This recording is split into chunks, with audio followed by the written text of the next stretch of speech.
Hi students, ഇന്ന് നമ്മൾ പഠിക്കാൻ പോകുന്ന പേജ് നമ്പർ 96-ലെ ക്വസ്റ്റ്യൻ നമ്പർ 5 ആണ്.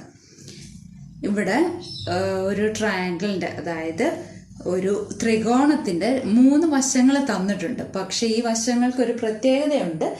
2 വശങ്ങൾ തുല്യമാണ്. 6 സെൻറ്റിമീറ്റർ ആണ് രണ്ടെണ്ണം, ഒരെണ്ണം 8 സെൻറ്റിമീറ്റർ. എന്താണേലും ഇവിടെ കണ്ടുപിടിക്കേണ്ടത് ഉയരവും ഹൈറ്റും ഏരിയയും കാണും, അഥവാ ഉയരവും പരപ്പളവും കാണും. അപ്പം നമുക്കിവിടെ ട്രയാങ്കിൾ വരയ്ക്കാം. അതായത് 8 സെൻറ്റിമീറ്റർ, 6 സെൻറ്റിമീറ്റർ, 6 സെൻറ്റിമീറ്റർ, ഇങ്ങനെയാണ് സൈഡ് തന്നിരിക്കുന്നത്. അപ്പോൾ ഇത് 8, ഇത് 6, 6.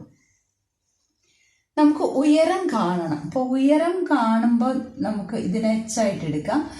ഉയരം വെച്ചിട്ടുള്ള ഏരിയ ഉപയോഗിക്കാം.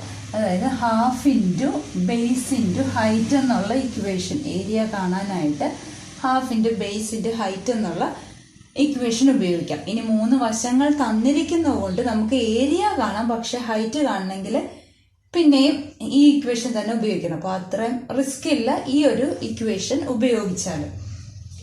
അപ്പോൾ ആദ്യം നമുക്ക് ഹൈറ്റ് കാണും. ഹൈറ്റ് കാണാനായിട്ട് നമുക്കറിയാം, ഇതൊരു ഐസോസ്ലസ് ട്രയാങ്കിൾ ആണ്, അല്ലെങ്കിൽ സമപാർശ്വ ത്രികോണമാണ്. 2 വശങ്ങൾ തുല്യമാണ്. അപ്പോൾ ആ തുല്യമായിട്ടുള്ള വശങ്ങൾ ചേരുന്ന ആ കോണിൽ നിന്ന് പാദത്തിലേക്ക് ഒരു പെർപെൻഡിക്കുലർ അഥവാ ലംബം വരച്ചാൽ അത് കറക്റ്റ് മധ്യബിന്ദുവിൽ കൂടെ കടന്നു പോകും.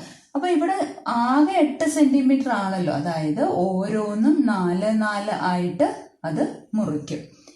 ഇനി ഈ ഒരു മട്ടത്രികോണം എടുക്കുക, ഈ ഒരു റൈറ്റ് ട്രയാങ്കിൾ എടുക്കുക. ഇവിടെ ഒരു ഹൈപ്പോട്ടന്യൂസ് 6ഉം ബേസ് 4ഉം ആകുമ്പോൾ ഹൈറ്റ് കാണാനായിട്ട് പൈതഗോറസ് തത്വം, പൈതഗോറസ് തിയറം നമുക്ക് അപ്ലൈ ചെയ്യാം. പൈതഗോറസ് തിയറം എന്താ പറയുന്നത്? Hypotenuse square equal to base square plus altitude square ആണല്ലോ. അപ്പൊ ഇവിടെ ഹൈപ്പോട്ടന്യൂസ് ആണ് 6 സ്ക്വയർ ഈക്വൽ ടു ബേസ് 4 ആണ്. ഓൾട്ടിറ്റ്യൂഡ് നമുക്ക് അറിയത്തില്ല. ഇനി 6 square 36, 4 square 16 plus A square, അഥവാ എ സ്ക്വയർ എന്ന് പറഞ്ഞാൽ എന്താ? 36 മൈനസ് 16 ആണ്. 36-ന് 16 പോകുമ്പോൾ 20. ഇനി നമുക്ക് എ കണ്ടുപിടിക്കണം. അതായത് ഹൈറ്റ് എന്ന് പറയുന്ന റൂട്ട് ഓഫ് 20 ആയിരിക്കും. ഇനി ഹൈറ്റ് നമുക്ക് റൂട്ട് 20 കിട്ടി, ഉയരം റൂട്ട് 20 കിട്ടി. ഇനി നമുക്ക് ഏരിയ കണ്ടുപിടിക്കാനായിട്ട് ഈ ഒരു ഫോർമുല തന്നെ ഉപയോഗിക്കാം. അപ്പോൾ area equal to half into base, എത്ര? ബേസ് ടോട്ടൽ 8 ഇൻറ്റു ഹൈറ്റ് ഇപ്പോൾ റൂട്ട് 20 കിട്ടി. ഇനി ഈ 2ഉം 8ഉം കൂടെ ക്യാൻസലായിട്ട് 4 വരും. 4 റൂട്ട് 20. ഇനി റൂട്ട് 20 നമുക്ക് എങ്ങനെ എഴുതാം? റൂട്ട് ഓഫ് 5 ഇൻറ്റു 2 ഇൻറ്റു 2 എന്ന് എഴുതാം.